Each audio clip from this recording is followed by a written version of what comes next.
ओम शांति। 6/11/2024 6/11/2024 के ईश्वरीय महावाक्य हैं। मीठे बच्चे, बाबा की दृष्टि हद और बेहद से भी पार जाती है। तुम्हें भी हद, सतयुग, बेहद, कलयुग से पार जाना है। प्रश्न: ऊंचते ऊंच ज्ञान रत्नों की धारणा किन बच्चों को अच्छी होती है? उत्तर है, जिनका बुद्धि योग एक बाप के साथ है, पवित्र बने हैं, उन्हें इन रत्नों की धारणा अच्छी होगी। इस ज्ञान के लिए शुद्ध बर्तन चाहिए। उल्टे सुलटे संकल्प भी बंद हो जाने चाहिए।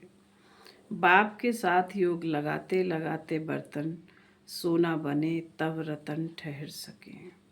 ओम शांति। मीठे मीठे रूहानी बच्चों को रूहानी बाप बैठ रोज रोज समझाते हैं। यह तो समझाया है बच्चों को ज्ञान, भक्ति और वैराग का यह सृष्टि चक्र बना हुआ है।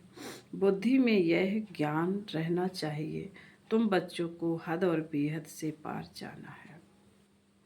बाप तो हद और बेहद से पार है, उनका भी हद अर्थ समझना चाहिए। उनका बाप हद और बेहद से पार है, उनका भी अर्थ समझना चाहिए।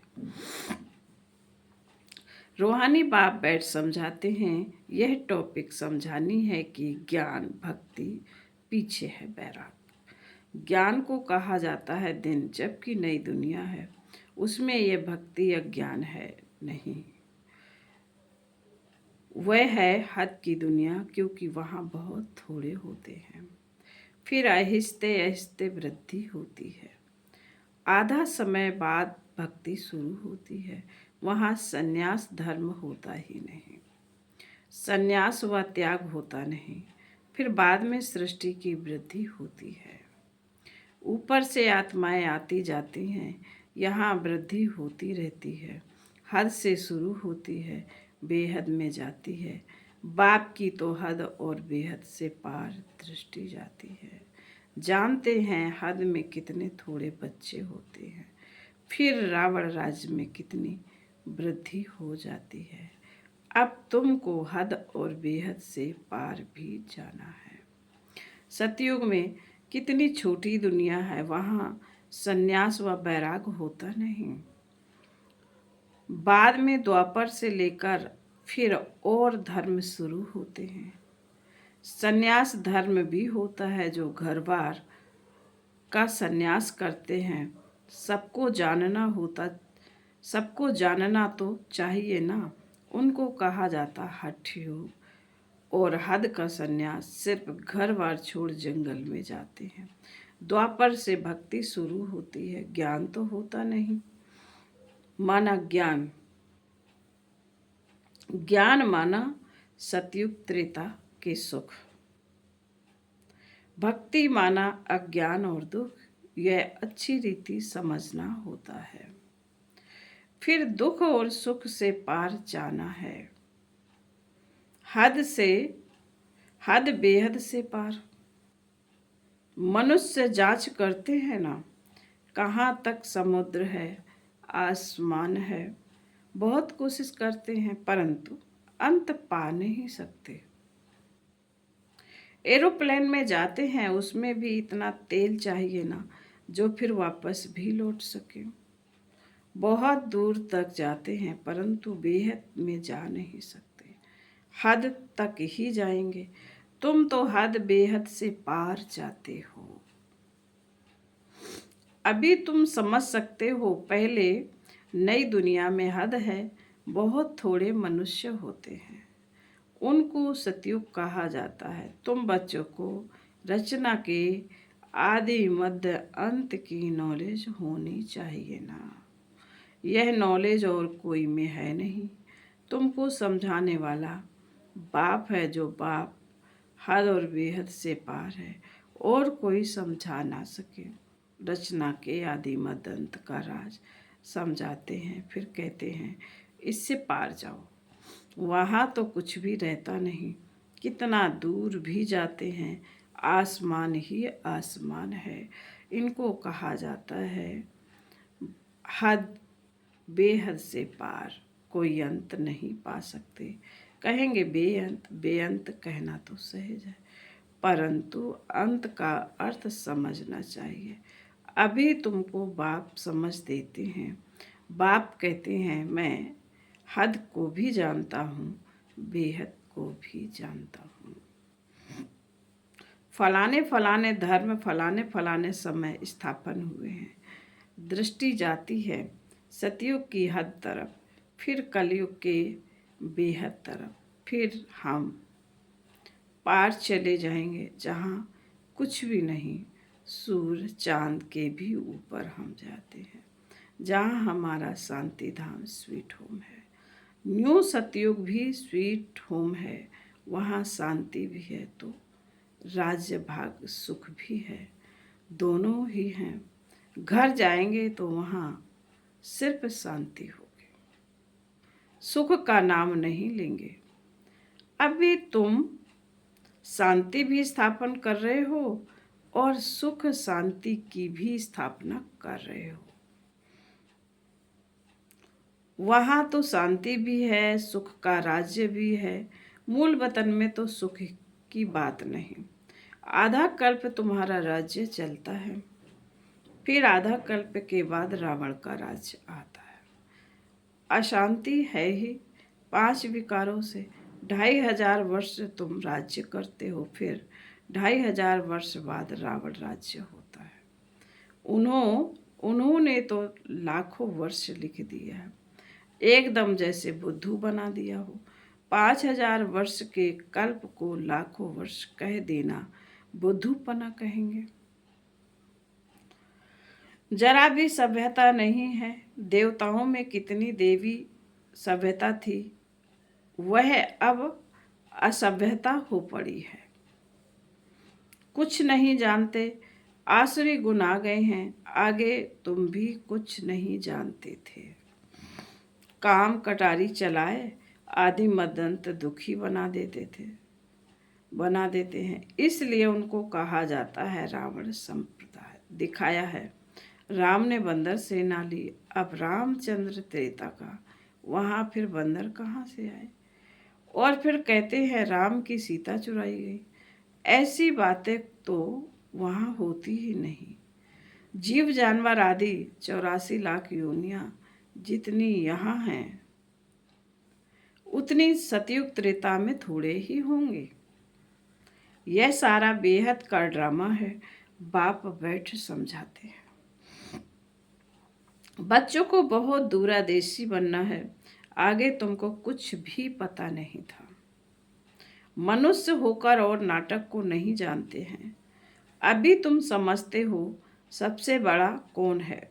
ऊंच ते ऊंच भगवान। श्लोक भी गाते हैं ना, ऊंचा तेरा नाम, ऊंचा तेरा धाम, ऊंचा तेरा काम। अब तुम्हारे सिवाय और कोई की बुद्धि में नहीं है, तुम्हारे में भी नंबर बार है। बाप हद और बेहद का दोनों राज समझाते हैं। उनसे पार कुछ भी है नहीं, वह है तुम्हारे रहने का स्थान, जिसको ब्रह्मांड भी कहते हैं। जैसे यहाँ तुम आकाश तत्व में बैठे हो, इनमें कुछ देखने में आता है क्या? रेडियो में कहते हैं आकाशवाणी। अब यह आकाश तो बेअंत है, अंत पा नहीं सकते, तो आकाशवाणी कहने से मनुष्य क्या समझेंगे? यह जो मुख है, यह है पोलार। मुख से बड़ी आवाज निकलती है, यह तो कॉमन बात है। मुख है आवाज निकलना, जिसको आकाशवाणी कहा जाता। बाप को भी आकाश द्वारा बाड़ी चलाने पड़े। तुम बच्चों को अपना भी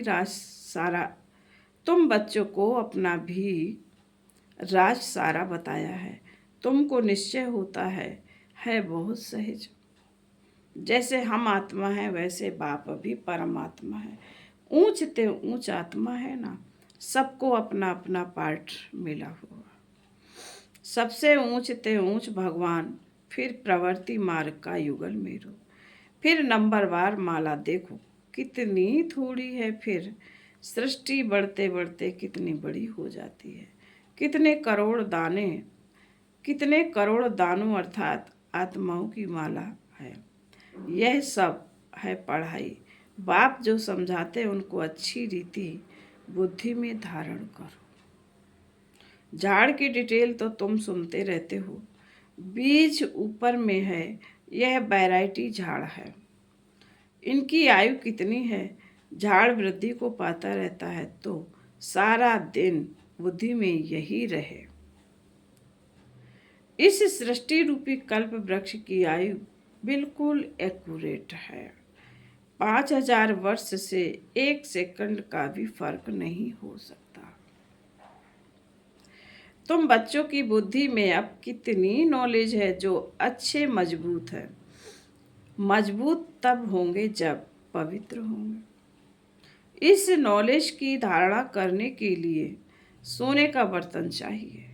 फिर ऐसा सहज हो जाएगा जैसे बाप के लिए सहज है। फिर तुमको भी कहेंगे मास्टर नॉलेजफुल।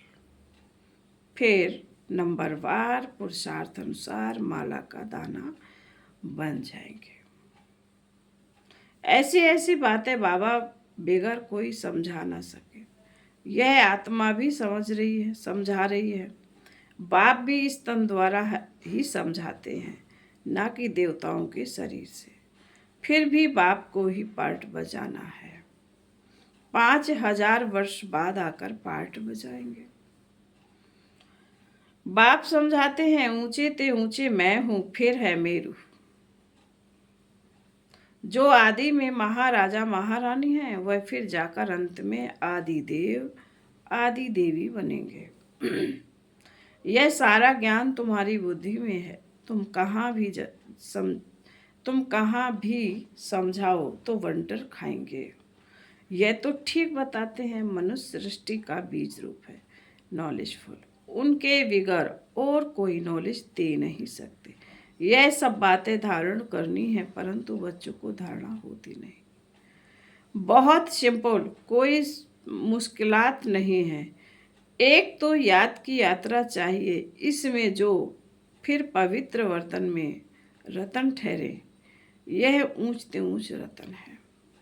बाबा तो जौहरी था, बहुत अच्छा हीरा माणिक आदि था, तो चांदी की डिब्बी में कपूस आदि में अच्छी रीति रखते थे। जो कोई भी देखे तो कहेंगे यह तो बड़ी फर्स्ट क्लास चीज़ है। यह भी ऐसे हैं। अच्छी चीज़ अच्छे बर्तन में शोभती है। तुम्हारे कान सुनते हैं, उसमें धारणा होती है। पवित्र होगा, बुद्धि योग बाप से होगा तो धारणा अच्छी होगी, नहीं तो सब निकल जाएगा। आत्मा भी है कितनी छोटी, उनमें कितना ज्ञान भरा हुआ है। कितना अच्छा शुद्ध बर्तन चाहिए, कोई संकल्प भी ना उठे। उल्टे सुलटे संकल्प सब बंद हो जाने चाहिए। सब तरफ से बुद्धि योग हटाना है। मेरे साथ योग लगाते लगाते बर्तन सोना बना दो, जो रतन ठहर सके। फिर दूसरों को दान करते रहेंगे। भारत को महादानी कहा जाता है। भारत को महादानी माना जाता है। वह दान तो बहुत करते, परंतु यह है अविनाशी ज्ञान रत्नों का दान।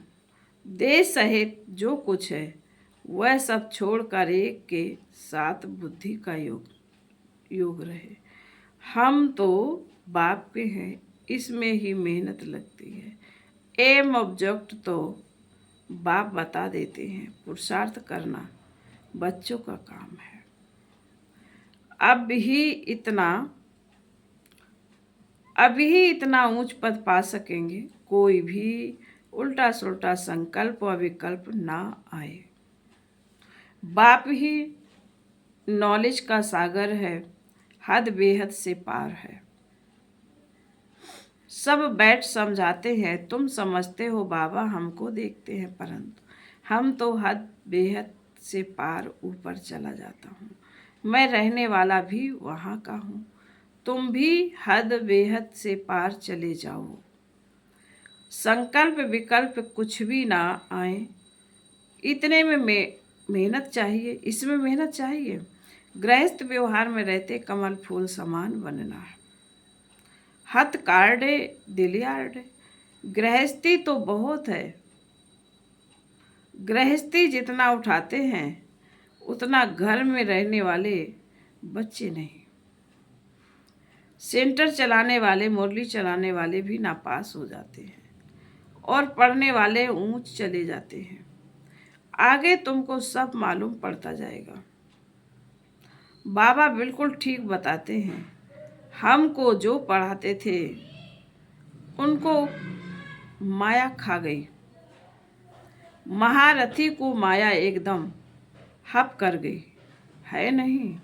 मायावी ट्रेटर बन जाते हैं। ब्लाइथ में भी ट्रेटर बन पड़ते हैं ना। कहाँ कहाँ जाकर शरण लेते हैं। जो पावरफुल होते हैं उस तरफ चले जाते हैं। इस समय तो मौत सामने है ना, तो बहुत ताकत वाले पास जाएंगे। अभी तुम समझते हो बाप ही पावरफुल है, बाप है सर्वशक्तिवान। हमको सिखलाते सिखलाते सारे विश्व का मालिक बना देते हैं। वहाँ सब कुछ मिल जाता है, कोई अप्राप्ति वस्तु नहीं होती। जिनकी प्राप्ति के लिए हम पुरुषार्थ करें, वहाँ कोई ऐसी चीज होती नहीं जो तुम्हारे पास ना हो। सो भी नंबर बार पुरुषार्थ अनुसार पद पाते हैं। बाप बिगाड़ ऐसी बातें कोई नहीं जानते। यह सब है पुजारी, भल बड़े बड़े शंकराचार्य आदि हैं। बाबा उन्हों की महिमा भी सुनाते हैं। पहले पवित्रता की ताकत से भारत को बहुत अच्छा थामने निमित्त बनते हैं। सो भी जब सतो प्रधान होते हैं। अभी तो तमो प्रधान हैं, उनमें क्या ताकत रखी है।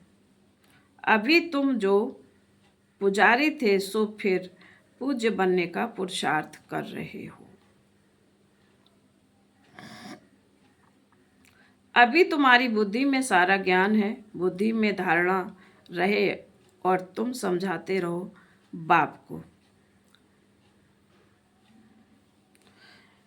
तुम समझाते रहो बाप को, याद करो बाप ही सारे झाड़ का राज्य समझाते हैं। बच्चों को मीठा भी ऐसा बनने का है। युद्ध है ना, माया के तूफान भी बहुत आते हैं, सहज करना पड़ता है।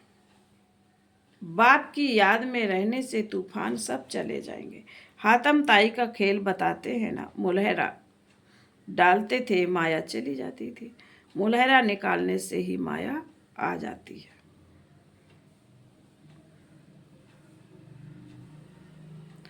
छुई मुई होती है ना, हाथ लगाओ तो मुरझा जाते। माया बड़ी तीखी है, इतना ऊंच पढ़ाई पढ़ते पढ़ते बैठे बैठे गिरा देती है।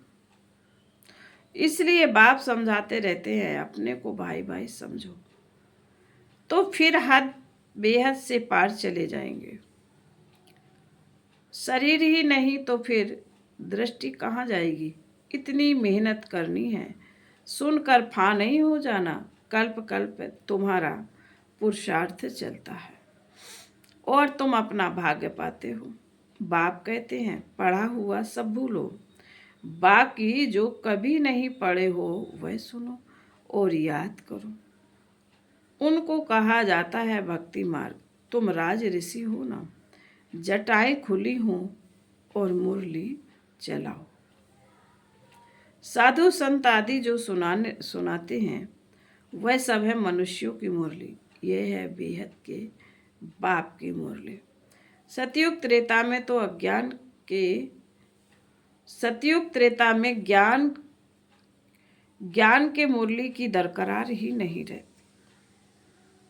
वहां ना ज्ञान की ना भक्ति की दरकरार है। यह ज्ञान तुमको मिलता है इस संगम युग पर, और बाप की ही देन है और बाप ही देने वाला है। फिर बाबा बोले अच्छा, मीठे मीठे सिकिलदे बच्चों प्रति माता पिता बाप दादा का याद प्यार और गुड मॉर्निंग। रूहानी बाप की रूहानी बच्चों को नमस्ते। हम रूहानी बच्चों की रूहानी माता पिता बाप दादा को याद प्यार गुड मॉर्निंग और नमस्ते। धारणा के लिए मुख्य सार है। पहली पॉइंट में बाबा ने कहा है बुद्धि में ज्ञान रत्नों को धारण कर दान करना है। हद बेहद से पार ऐसी स्थिति में रहना है जो कभी भी उल्टा सुल्टा संकल्प व विकल्प ना आए। हम आत्मा भाई भाई हैं, यही स्मृति है। दूसरा पॉइंट, माया के तूफानों से बचने के लिए मुख में बाप की याद का मुलहरा डाल लेना है। सब कुछ सहन करना है, छुई मुई नहीं बनना है, माया से हार नहीं खानी है। वरदान, सदा एक के स्नेह में सदा एक के स्नेह में समाये हुए एक बाप को सहारा बनाने वाले सर्व आकर्षण मुक्त भाव। जो बच्चे एक बाप के स्नेह में समाये हुए हैं वे सर्व प्राप्तियों में संपन्न और संतुष्ट रहते हैं। उन्हें किसी भी प्रकार का सहारा आकर्षित नहीं कर सकता।